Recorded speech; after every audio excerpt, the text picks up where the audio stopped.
Right, okay. Give this another whirl. Um, first and foremost, thanks for voting. So you've asked for some tips from a recruiter's point of view. You know, what are we looking for? How do we find it? How do we see it? How do we approach it? Which is what I'm going to do. But just so you're aware, that's what I do day in, day out. So I left the military 2017.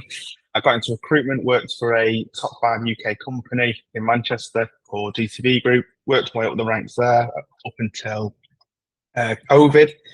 It was really good, except I was working from a kitchen table doing deals there and just thought, Joe, what I can do this for myself. So since then, I've done that for myself, and it's been enjoyable. It's been a journey. We've opened up some really big doors. I put it on the message today. Snapchat in America, HMRC. We've worked with those guys as well. Rolls Royce, we've worked with them. And recently, we just opened up a door for HS2 and Alstom. So we're going to be in the next couple of months doing a bit of project work with those guys, which is going to be great. But all that's through LinkedIn. So Work Pathfinder essentially is from the idea that everything that I do and work with and how I see the job market and applying for jobs and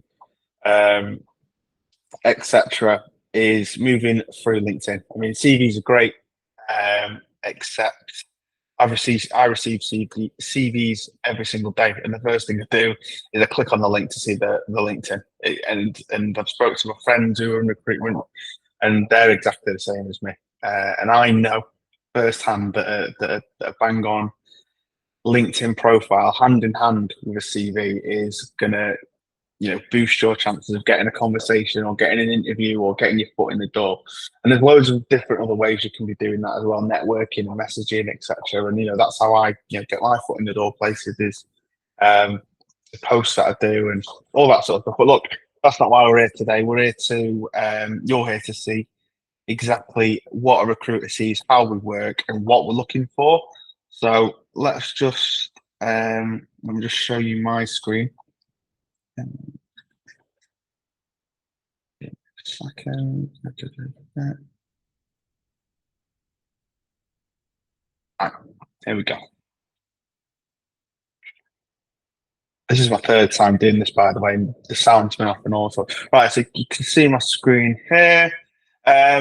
Someone I've been working with for a while is Jacob. Jacob's leaving the army later this year, and this is something we actually did over the weekend just to show him what a recruiter sees, etc., which gave me the idea to go on and show you guys. So he's leaving the army. He wants positions in the Midlands for operations manager roles, which is why we've tailored his title. Bang, you can see it there. It's written in plain sight.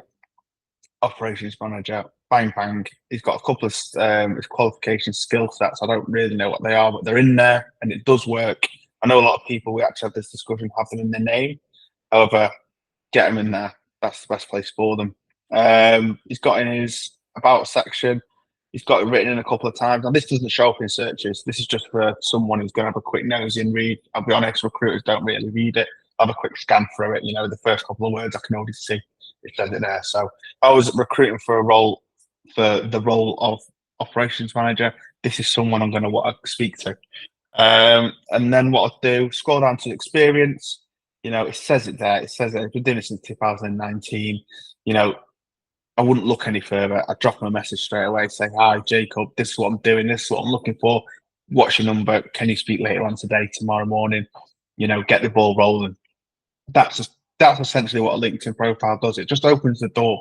When people are landing on it, you can see what you do, see what you're about, and go, right, actually, I need to speak to this guy. Let's just drop him a message. Here's my number. There, or can I have your number? Let's get the conversation started.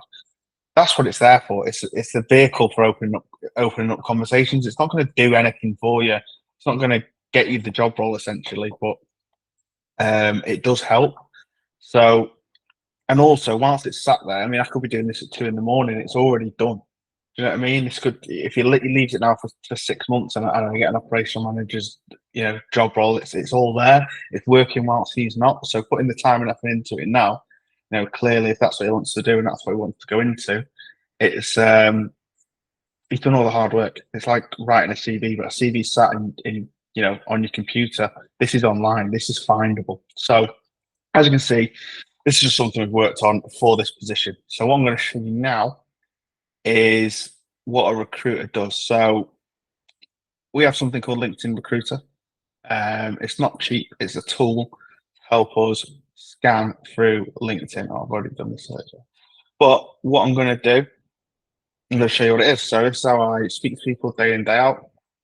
Here you can see the conversations that we're having about certain job roles. Obviously, I recruit in the US at the minute in tech. But look, this is what I would do if I was recruiting for that job. And this is something that we worked on with Jacob to make sure that he's findable. So first things first, operations manager. This is searching for 35 different job roles that include operations manager. Where do you live? Lives in Telford. Bang, Telford, there we go. That's the search come up. 800 people, 795 people in this search in Telford. 1, 2, 3, 4, 5, 6. Jacob's the sixth person down. As you can see in the bold, this is what is coming up on the search. This is why he's on the first page.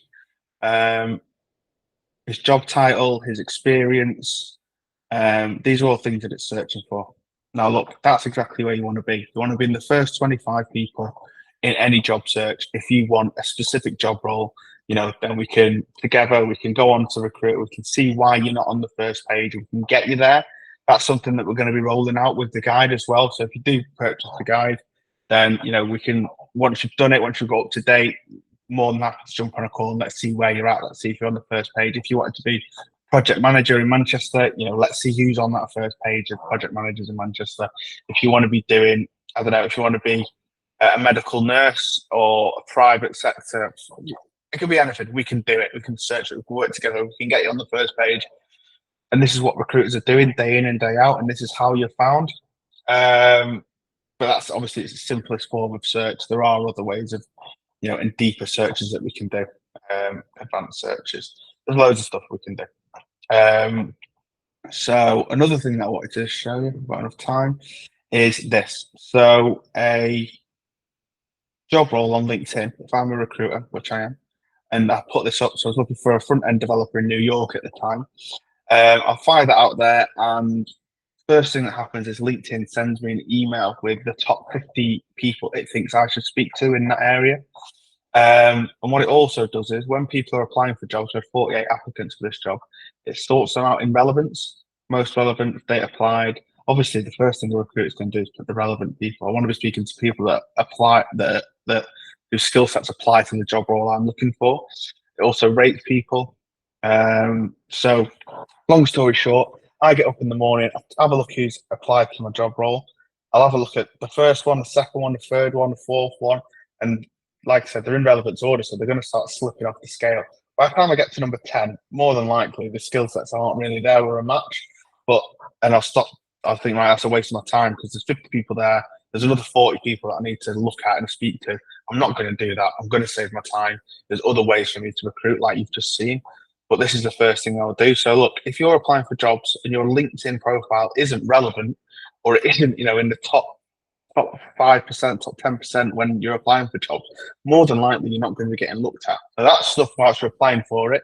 You can see from the LinkedIn recruiter how you're able to be found. And if you're not in that top 25, more than likely there's going to be 25 people or 50 people in front of you who are getting spoken to.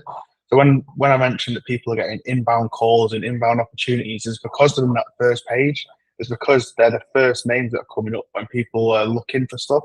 If you're number 100 on there, there's absolutely no chance you're going to be getting spoken to or getting a message, because all them relevant people who are active and working on their profiles and it's working for them are going to be getting spoken to first. I'm going to get first dibs on that opportunity. So 2 seconds, let me get back on there. So yeah, that's what it is. That's how it works. That's how we recruit. That's how it looks.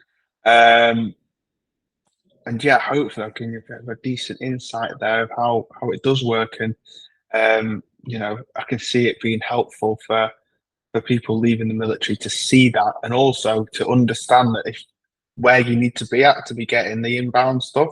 because I've spoken to people and they're like, "Oh, you know what? Like, I don't believe like people are messaging you for job roles, etc."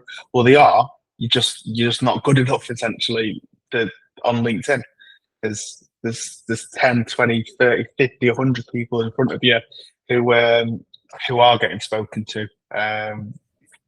So yeah, hopefully that's a good insight. I've explained it well.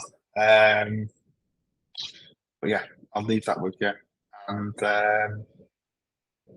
I'll be interested in some feedback on that as well. Thank you.